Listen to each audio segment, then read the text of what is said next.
જનસૂરજના સંસ્થાપક પ્રશાંત કિશોરે 2024 લોકસભાને લઈને મોટી ભવિષ્યવાણી કરી છે। પ્રશાંત કિશોરે દાવો કર્યો હતો કે મોદી લોકસભામાં જીતશે, પરંતુ તેમની અંગત છબી સતત બગડી રહી છે।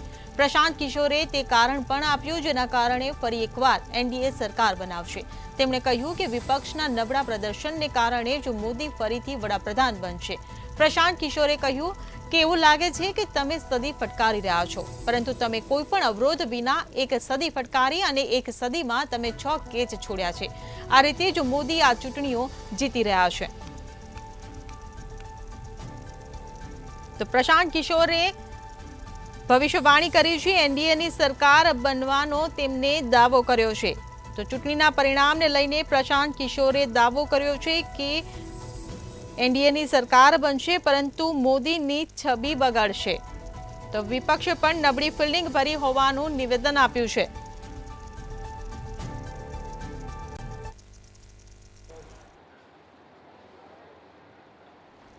જે પ્રમાણે લોકસભાનું જે ઇલેક્શન ચાલી રહ્યું છે અને સાથે થોડા દિવસો બાકી રહ્યા છે, ત્યારે રાજકીય વિશ્લેષક પ્રશાંત કિશોરે આજે એક મહત્વપૂર્ણ નિવેદન આપ્યું છે। રાજકીય વિશ્લેષક પ્રશાંત કિશોરે એક મહત્વની વાત કરી છે, જેની અંદર કહ્યું છે કે વડાપ્રધાન નરેન્દ્ર મોદીની ટીઆરપી છે તે દિવસે ને દિવસે ઘટી રહી છે। આ વાત જે છે તેણે એક સ્થાનિક જે ચેનલ આવેલી છે તેને માહિતી આપતા કહ્યું છે કે વડાપ્રધાન નરેન્દ્ર મોદી છે તે ફરી વખત પ્રધાનમંત્રી બનવાના છે, પરંતુ જે પ્રમાણે સીટોની જે મોટી મોટી વાતો કરવામાં આવે છે, જે આંકડા દર્શાવવામાં આવે છે, તેમાં ક્યાંક ઘટાડો થઈ શકે છે।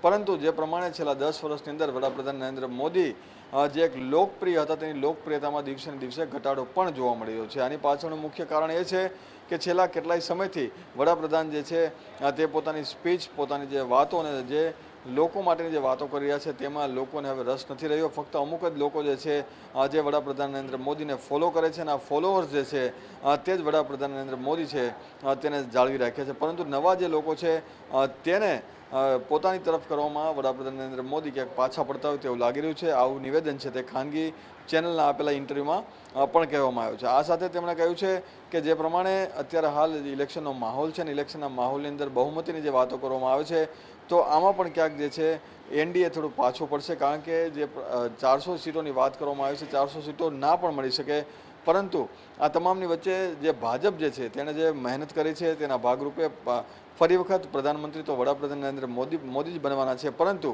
અત્યારે જે પ્રમાણે છેલ્લા 10 વર્ષની અંદર જે શરૂઆતથી જ વડાપ્રધાન નરેન્દ્ર મોદીને લોકો ચાહતા હતા, તો લોકો તેના નામ ઉપર મતો આપતા હતા, તેવી હવે ક્રાઇટેરિયા છે, આખો સિનેરિયો છે તે પણ ફરી ચૂક્યો છે।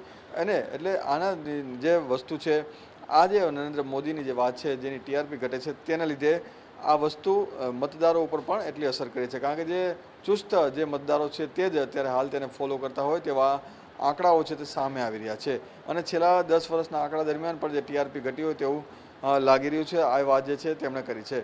સાથે સાથે જ તેમણે કોંગ્રેસ માટે પણ જે એક વાત કરી છે, જેની અંદર કહેવામાં આવ્યું છે કે કોંગ્રેસ છે તે શતક તો લગાવી રહી છે, પરંતુ ફિલ્ડિંગ કરવામાં ક્યાંક પાછું રહી ગયું તેવું લાગી રહ્યું છે। શતક લગાવવાની વાત છે એટલે 100 સીટો તો તેને મળી શકે છે, પરંતુ જે પ્રમાણે તેઓએ મહેનત કરવી જોઈએ તે મહેનત જે કોંગ્રેસે કરી ના હોવાના લીધે તેઓને જે ઘણી બધી સીટો જે મળવાની હતી તે પણ તેઓને ગુમાવવાનો વારો આવશે, કારણ કે જો થોડી વધારે મહેનત કરી હોત તો તેઓ વધારે સીટો મેળવી શક્યા હોત, પરંતુ તેઓ ક્યાંક આ મામલે તેઓ પાછા પડ્યા છે। એટલે કોંગ્રેસ જે છે તે સીટો મેળવશે, પરંતુ તેઓને ફરી વખત વિપક્ષમાં જ રહેવું પડશે, સૌ સરકાર બનાવી નહીં શકે, આવું રાજકીય વિશ્લેષક પ્રશાંત કિશોરે કહ્યું છે। અને આગામી દિવસોમાં 4 જૂને જ્યારે પરિણામ આવવાનું છે, ત્યારે પ્રશાંત કિશોર કેટલી જગ્યા પર સાચા પડે છે તે અને જે પરિણામ જે આવવાનું છે, અને સાથે ભાજપ અને કોંગ્રેસ બંને જે દાવાઓ કરી છે તેમાં કોણ કેટલા ખરા ઉતરે છે એ જોવું રહ્યું। જી।